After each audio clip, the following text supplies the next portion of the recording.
Movie के शुरू में हमें अर्थ का सीन दिखाया जाता है जो कि हजारों साल पहले का है। ये वो वक्त था जब धरती पर अभी भी डायनासोर रहा करते थे। यही हम कुछ आदिवासी लोगों को देखते हैं जो खाने के लिए आपस में लड़ रहे थे, इस बात से बिल्कुल बेखबर कि एक एस्ट्रॉयड इस वक्त धरती की ओर बढ़ रहा है। जब तक उनकी नजर उस पर पड़ती तब तक बहुत देर हो चुकी थी और उस एस्ट्रॉयड के टकराने से वहाँ एक बड़ा धमाका होता है। इस इवेंट ने सभी डायनासोर्स का अंत कर दिया था, पर किस्मत से कुछ आदिवासी लोग इससे बच निकलते हैं।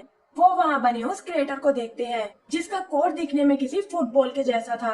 वो उसे उठाने की कोशिश करते हैं, पर एस्ट्रॉयड का कोर बहुत गर्म था जिससे उनके हाथ जलने लगे थे। वो उसे चेक करने के लिए अपने पैरों का यूज करते हैं और देखते ही देखते ये खेल में बदल जाता है। तो इस तरह जन्म हुआ फुटबॉल की गेम का, जो उन प्री हिस्टोरिक लोगों ने अपनी ड्राइंग में भी दर्शाया था। अगला सीन कुछ सदियों बाद का है, जहाँ वो क्रेटर अब एक हरी भरी वैली में बदल चुका है। यही हम डग नाम के केवमैन को भी देखते हैं जो अपने पिग होगनोब के साथ खाना इकट्ठा कर रहा है।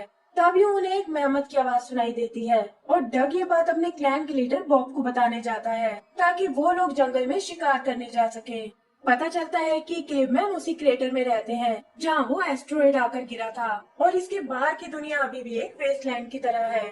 वहीं डग बॉब से कहता है कि अब उन लोगों को बड़े जानवरों का शिकार करना चाहिए, जैसे कि एक मेमथ, क्योंकि रैबिट्स के सहारे उनका गुजारा नहीं चलने वाला।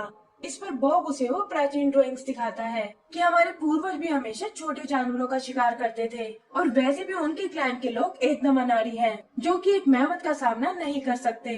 ये कहकर बॉब उन्हें कुछ वेपन्स देता है और अपनी प्रेयर करके वो हंटिंग के लिए निकल पड़ते हैं। जंगल में घुसते ही उन्हें एक रैबिट नजर आता है जिसे पकड़ने के लिए उन्हें बहुत मेहनत करनी पड़ती है, लेकिन काफी कोशिशों के बाद वो कामयाब हो जाते हैं और वापस कबीले में आकर खुशी मनाने लगते हैं। पर डग इन सब से बिल्कुल खुश नहीं होता क्योंकि वो अभी भी रैबिट की बजाय मेहमत का शिकार करना चाहता था। तभी होगनोब को एक आहट सुनाई देती है और बॉब सबको शांत होने को बोलता है। फिर चेक करने के लिए वो एक पत्थर फेंकता है जिससे ऐसी आवाज आती है जैसे कि वो किसी मेटल से जा टकराया हो। बॉब डरकर अपनी स्टिक निकालता है, पर तभी एक तीर लगने से वो उसके हाथ से छूट जाती है। इसके बाद वहाँ तीरों की बारिश होने लगती है और वो देखते हैं कि सामने से एक मेहमत उन्हीं की ओर आ रहा है जिसके पूरे शरीर पर मेटल आर्मर है। वो सब लोग डरकर भागने लगते हैं क्योंकि मेहमत ने वहाँ तोड़फोड़ शुरू कर दी थी। तभी डग देखता है कि उसका पिग उस मेहमत के सामने खड़ा है और उसे बचाने के चक्कर में वो दोनों पीछे रह जाते हैं।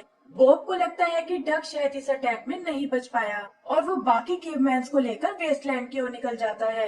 उधर डग चुप कर उन अटैकर्स को देखता है जिनका लीडर है नूत नाम का एक इंसान। ये लोग पास ही के एक डेवलप टाउन से हैं, जिन्होंने मेटल को प्रोसेस करना सीख लिया था और उसे ही माइन करने वो इस वैली में आए हैं। डग गुस्से में उस पर अटैक करने की सोचता है, लेकिन एक मेटल बॉल से टकराकर वहाँ खड़ी एक बग्गी में जा गिरता है और वो लोग उसे अपने साथ ले जाते हैं। आँख खुलने पर वो किसी तरह बग्गी से बाहर आता है और देखता है कि बाहर जाने का रास्ता बंद हो चुका है। डग ने आज तक मेटल से बनी किसी चीज को नहीं देखा था, इसीलिए वो यहाँ मिलने वाली आइटम्स को देखकर बहुत हैरान होता है। आगे उसकी मुलाकात गुना नाम की लड़की से होती है जिसकी उस टाउन में बर्तन की दुकान थी और उसे डग की हरकतें बहुत अजीब लगती हैं। अचानक सोल्जर्स एक अनाउंसमेंट करते हैं जिसे सुनकर सभी लोग स्टेडियम की तरफ जाने लगते हैं। डग भी उन लोगों के पीछे जाता है, लेकिन देखता है कि अंदर जाने के लिए उसे पैसे देने होंगे जो कि उसके पास नहीं थे। गार्ड्स उसका पीछा करते हैं, लेकिन वो किसी तरह उनसे बचता हुआ एक कमरे में चला जाता है और बेस बदलने के लिए वहाँ रखे कपड़े पहन लेता है। तभी वो कुछ दूसरे लोगों को देखता है जिन्होंने उसी के जैसे कपड़े पहने हुए थे और पता चलता है कि ये इस टाउन की फुटबॉल टीम है और जो कपड़े डग ने पहने हैं वो असल में उनके गोलकीपर के कपड़े थे, इसीलिए वो लोग उसे अपना प्लेयर समझकर अपने साथ ले जाते हैं। जल्दी ही वो लोग एरिना में आते हैं जहाँ एक दूसरे टाउन की टीम के साथ उनका मैच होने वाला है और नूत के इशारा करते ही गेम शुरू हो जाती है। डग को कुछ समझ नहीं आता कि वो लोग क्या कर रहे हैं क्योंकि उसने ऐसा गेम पहले कभी नहीं देखा था। वो वहाँ से भागने की कोशिश करता है, लेकिन उसकी टीम उसे जबरदस्ती गोलकीपर बना देती है। डग को फुटबॉल के बारे में कोई नॉलेज नहीं थी और इसीलिए गलती से वो अपना ही गोल कर देता है। कैप्टन को ये देखकर बहुत गुस्सा आता है और तभी वो अपने असली गोलकीपर को देखते हैं जो डग पर उसकी ड्रेस चोरी करने का इल्जाम लगाता है। डग की पोल अब खुल चुकी थी कि वो कोई प्लेयर नहीं बल्कि एक केवमैन है। नूत कहता है कि सेक्रेड ग्राउंड में आने की तुम्हारी हिम्मत कैसे हुई और तुम जैसे लोग इस जगह पैर नहीं रख सकते। इस पर डक कहता है कि ग्राउंड तो तुमने हमारा चुराया है, जिसे हम अपना घर मानते हैं। पर नूत उसकी एक नहीं सुनता और अपने गार्ड से उसे एग्जीक्यूट करने को बोलता है। अचानक डक को एक तरकीब सूझती है और वो नूत को चैलेंज देता है कि हम लोग तुम्हारी टीम के साथ एक फुटबॉल मैच खेलना चाहते हैं और अगर हम जीत गए तो तुम्हें हमारी वैल्यू ट्राइब के लोगों से दूर रहना होगा। पहले तो नूत को इस वाहियात चैलेंज पर बहुत हंसी आती है, लेकिन फिर उसे लगता है कि लोग इस मैच को लेकर बहुत एक्साइटेड होंगे और इससे वो ढेर सारा पैसा कमा सकता है। ये सोचकर वो इसके लिए तैयार हो जाता है और कहता है कि हमारा मैच आने वाली फुल मून नाइट को होगा। उधर कबीले के लोग अपने इलाके को माइन होते हुए देखते हैं, जिसके आसपास नूत ने एक फेंस लगा दी थी और वो इसे रोकने के लिए कुछ नहीं कर सकते थे। तभी होगनोब किसी को आते हुए देखता है और पता चलता है कि ये तो उनका साथी डग है, जिसे जिंदा देखकर वो बहुत खुश होते हैं। डग अपने साथ एक फुटबॉल भी लेकर आया था और अपने लोगों को इस गेम और नूत की शर्त के बारे में बताता है कि अपनी वैली को वापस पाने के लिए यही एक तरीका है, पर अगर वो हार गए तो उन्हें लाइफ टाइम के लिए नूत की माइंस में काम करना होगा। बोब को ये आइडिया कुछ ठीक नहीं लगता, क्योंकि खेलना तो दूर, उन लोगों ने इस गेम के बारे में कभी सुना तक नहीं था। इस पर डग कहता है कि ये आपकी गलतफहमी है, क्योंकि ये गेम हमारे पूर्वजों ने इन्वेंट की थी और उन पेंटिंग्स में भी वो शिकार की बजाय फुटबॉल ही खेल रहे हैं। ये देखकर उन सब में जोश आ गया था और बॉब भी उनकी बात मान जाता है। जैसे तैसे करके वो एक ग्राउंड बनाते हैं, लेकिन सबसे मुश्किल काम था उन्हें इस गेम के बारे में समझाना। डग उन पर बहुत मेहनत करता है और धीरे धीरे वो इस गेम को सीखने लगते हैं। होगनो भी इस टीम का एक पार्ट बनना चाहता था, लेकिन डग हर बार उसे मना कर देता है कि ये गेम सिर्फ इंसानों के लिए है। वहीं दूसरी तरफ हम नूत को देखते हैं, जो प्लान कर रहा था कि कैसे वो इस मैच से ढेर सारा पैसा कमा सकता है। तभी एक बर्ड उनकी क्वीन का मैसेज लेकर आता है, जो कि टाउन से बाहर गई हुई थी, और पता चलता है कि वो इस मैच को लेकर नूत से बहुत नाराज है। उसे डर है कि अगर वो हार गए तो उनकी बहुत बेइज्जती होगी, क्योंकि लोग उन्हें एक सुपीरियर क्लैन मानते हैं। पर नूत को इसकी कोई फिक्र नहीं थी। वो जानता था कि उसकी टीम बहुत ही स्ट्रॉन्ग है और वो जंगली लोग उनके सामने नहीं टिक पाएंगे। अगली सुबह डग अपने साथियों के साथ प्रैक्टिस कर रहा था और इसी दौरान एक जायंट डक वहाँ आती है, जो अचानक से उन पर अटैक करने लगी थी। वो सब उससे बचकर भागने लगते हैं और इसी भगदड़ में उनकी फुटबॉल फट जाती है। डग ये देखकर उदास हो गया था, पर बोब उसे समझाता है कि तुम्हें अपनी जिद छोड़ देनी चाहिए, क्योंकि हम लोग उनसे नहीं जीत पाएंगे और वैसे भी अब प्रैक्टिस करने के लिए हमारे पास कोई बॉल नहीं है। लेकिन डग हार मानने को बिल्कुल तैयार नहीं था और होगनोव के साथ टाउन से बॉल चुराने जाता है। किसी तरह वो लोग स्टेडियम में आते हैं, जहाँ पैर फिसलने से डग नीचे गिर जाता है। नूत ने भी इसकी आवाज सुन ली थी, लेकिन होगनोव उसे उलझाकर उसका ध्यान भटका देता है।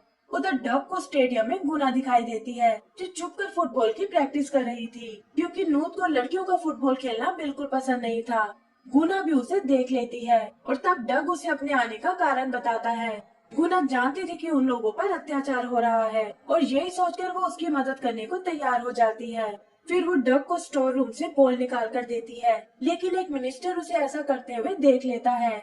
सोल्जर्स उन्हें पकड़ने उनके पीछे भागते हैं, पर गुना के फुटबॉल स्किल्स के आगे नहीं टिक पाते और डग समझ जाता है कि वो एक बहुत अच्छी प्लेयर है। इससे उसे एक आइडिया आता है और वो लोग किसी तरह बॉल लेकर वहाँ से निकल जाते हैं।